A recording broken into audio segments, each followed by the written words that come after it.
Mental, physical, emotional, spiritual irritation. Cancer का कारण ही यही है। अंदर बीमारी हमेशा सिग्नल देती है, लेकिन आप उसको पकड़ नहीं पाते।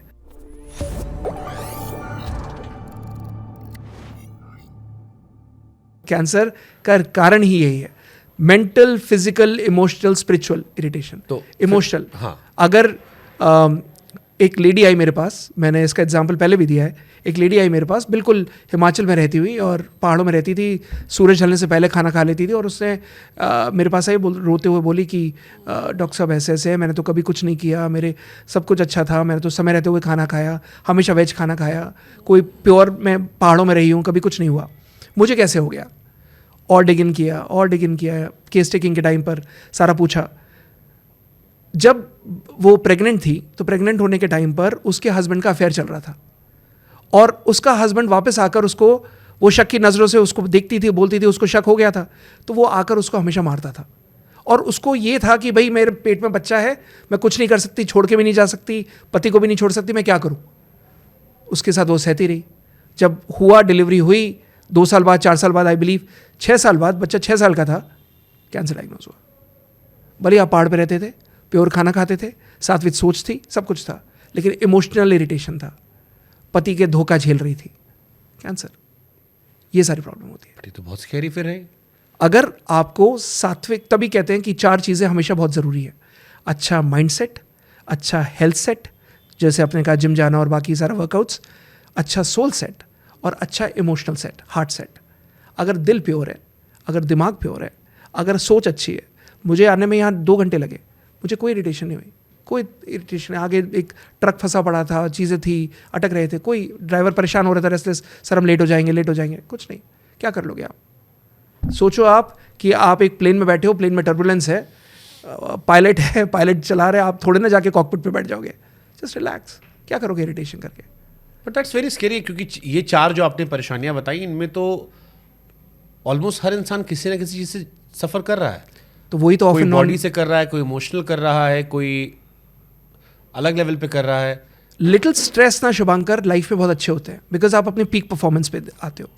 जब ये स्ट्रेस लगातार परसिस्ट करता है ना, that's where it is bad, वो गलत हो जाता है। छोटे छोटे स्ट्रेस, स्पर्ट्स ऑफ स्ट्रेस अच्छे हैं, बट जब वो स्ट्रेस लगातार चलते हैं ना, वहाँ प्रॉब्लम होती है। तो ये अगर कोई भी अगर इन सब चीज़ों से डील कर रहा है, चाहे फिजिकल इरिटेशन से, चाहे मेंटल इरिटेशन से, चाहे इमोशनल इरिटेशन से, लाइफ में हर चीज़ का एक ऑप्शन है जिसको आप फॉलो कर सकते हो, जिससे आप एटलीस्ट वापस रीसेट बटन दबा सकते हो। इरिटेशन आता है, फ्रस्ट्रेशन आता है, आपके हर चीज़ आपके अनुसार नहीं चलती, हर चीज़ आपके जैसा आप अच्छा सोच रहे हो, ज़रूरी नहीं है कि आपका जिसके साथ आप डील कर रहे हो वो अच्छा सोचे, बट विच इज़ फाइन।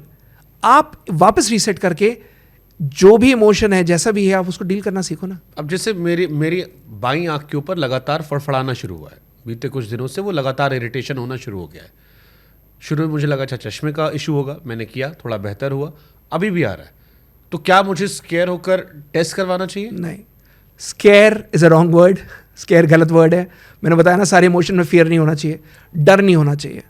एक नॉर्मल ब्लड प्रेशर भी तो चेक कराओ, बिकॉज उसकी वजह से भी यहाँ पर जो आप कह रहे हो आंखें फड़फड़ाना, वो भी होता है। सो एक बार ब्लड प्रेशर चेक करा सकते हो, एक नॉर्मल लिपिड प्रोफाइल और थायराइड प्रोफाइल चेक करा सकते हो।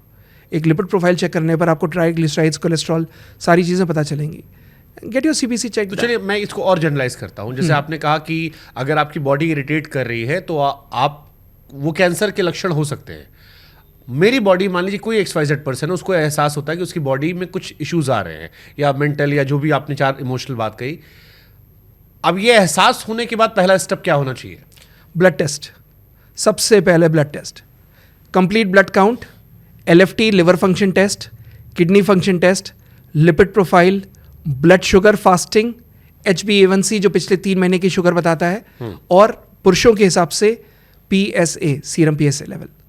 30 साल के ऊपर लोग आजकल कहते हैं 60 साल के ऊपर, मैं नहीं मानता। 30 साल के ऊपर जिस हिसाब से कैंसर फैल रहा है, 30 साल के ऊपर PSA टेस्ट करा लेना चाहिए। महिलाओं में CBC complete blood count, LFT, KFT, lipid profile, thyroid profile, और इसके साथ साथ HbA1c जो 3 महीने की ब्लड शुगर है, ब्लड शुगर फास्टिंग, और 3 cancer markers CA15.3, CEA and CA125। ये अपने टेस्ट में शामिल कराना ही कराना चाहिए।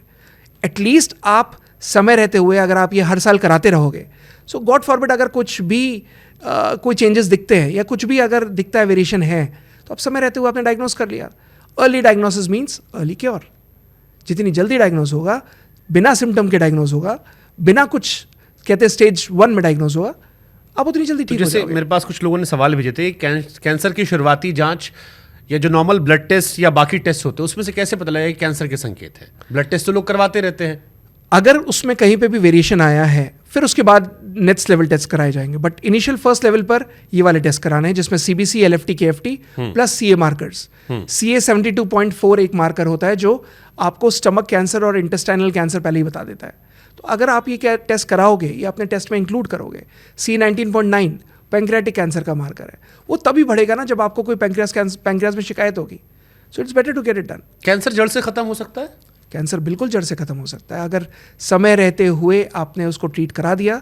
जब आपके अंदर हिम्मत है, इच्छा शक्ति है ठीक होने की, एक सपोर्ट सिस्टम है पूरे परिवार का, और इलाज सही है, कैंसर बिल्कुल ठीक हो सकता है. कैंसर से सिर्फ अमीर आदमी ठीक हो सकता है? नहीं. क्या ये सिर्फ अमीरों के लिए है? क्योंकि एक परसेप्शन है कैंसर का इलाज बहुत महंगा है, बहुत पैसा खर्चा होता है, गरीब आदमी अफोर्ड नहीं कर सकता. नहीं, ऐसा नहीं है. कैंसर पहली बात तो कोई कलर, क्रीड, कास्ट, कोई जाति, कोई पैसा. कैंसर अगर पैसा देखकर, पैसा जो अमीर आदमी है, अमीर आदमी ही केवल ठीक हो रहे होते, तो आज स्टीव जॉब्स जिनको पैंक्रियाटिक कैंसर था वो जिंदा होते. तो ऐसा नहीं है. इट इज़ अगर आपके अंदर पूरा उसको लड़ने का वो सक्षमता है, अगर इलाज सही है, अगर प्रॉपर अर्ली डायग्नोसिस हुआ है, अगर रिकवरी अच्छी आ रही है, अगर रिस्पॉन्ड किया है ट्रीटमेंट को लेके, तो रिकवरी आती है. देखो कैंसर में ना अकेले ठीक होने से ज़्यादा एक जर्नी इंपॉर्टेंट होती है. वो जर्नी क्या होती है कि सबसे पहले क्वालिटी ऑफ लाइफ. अगर डायग्नोज हुआ है तो सबसे पहले ज़रूरी है कि भाई जितना जीना है पहले अच्छे से जियो, क्वालिटी ऑफ लाइफ के साथ जियो. एक बार ये अचीव हो जाए, फिर नेक्स्ट स्टेप होता है लॉन्जिविटी. मतलब आपको देख कर ना लगे कि आप कैंसर से पीड़ित हो, आपको देख कर लगे कि कोई आपकी उम्र प्रेडिक्ट ना कर सके, यार ये तो नहीं बचना. बिकॉज कहीं ना कहीं आपको दिख जाता है कि somebody who is not going to survive, वो आपको दिख जाएगा कि ये कमज़ोर दिख रहे हैं, राइट. तो लॉन्जिविटी मतलब इन्हें देख कर लग रहा है कि हाँ ये लंबा जिएंगे. फिर स्टेबिलिटी आए कि जब आप स्कैन कराओ, जब आप PET-CT स्कैन कराओ, PET-CT एक स्कैन होता है जो कैंसर के लिए कराया जाता है. तो जब आप स्कैन कराओ तो उसमें आपको दिखे कि हाँ बीमारी रुकी हुई है. फिर अगली बार जब आप स्कैन कराओ तो उसमें दिखे कि बीमारी कम हो रही है, विच इज़ रिग्रेशन. और फिर फाइनली नेक्स्ट स्टेप है क्योर, फिर फाइनली ठीक हो जाए. एंड रिजल्ट है आपको पता है कि आपको जीतना है, बट आप पहले ओवर में नहीं जीत सकते. अगर आप बैटिंग सेकंड कर रहे हो और आपको एक टारगेट चेस करना है, पहले ओवर में नहीं जीत सकते. जर्नी की तरह लो कैंसर के इलाज को, और वो जर्नी में ये सोचो कि हाँ मुझे जीतना है, लेकिन हर एक स्टेप ज़रूरी है. पहला स्टेप कम से कम अच्छे से जिए.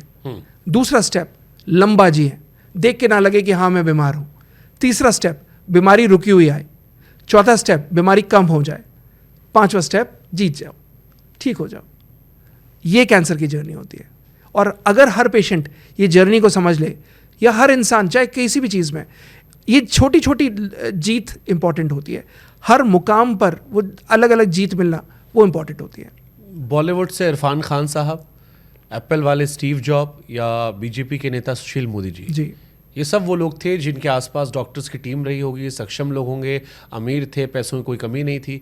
इसके बावजूद कैंसर से क्यों नहीं जीत पाई है? क्योंकि पैसा आपको नहीं जीता था. बट अगर कैंसर से जीतना है तो कई सारे कॉम्बिनेशंस होते हैं जिसमें काम करते हैं. कोई किसी की लाइफ में क्या चल रहा होता है आपको नहीं पता होता, वो क्या स्ट्रगल फेस कर रहा होता है नहीं पता होता. ट्रू. अगर आपके साथ वो दोस्त खड़ा है जो आपको लगातार पुश कर रहा है कि तुझे जीतना है, तो आप जीत जाओगे.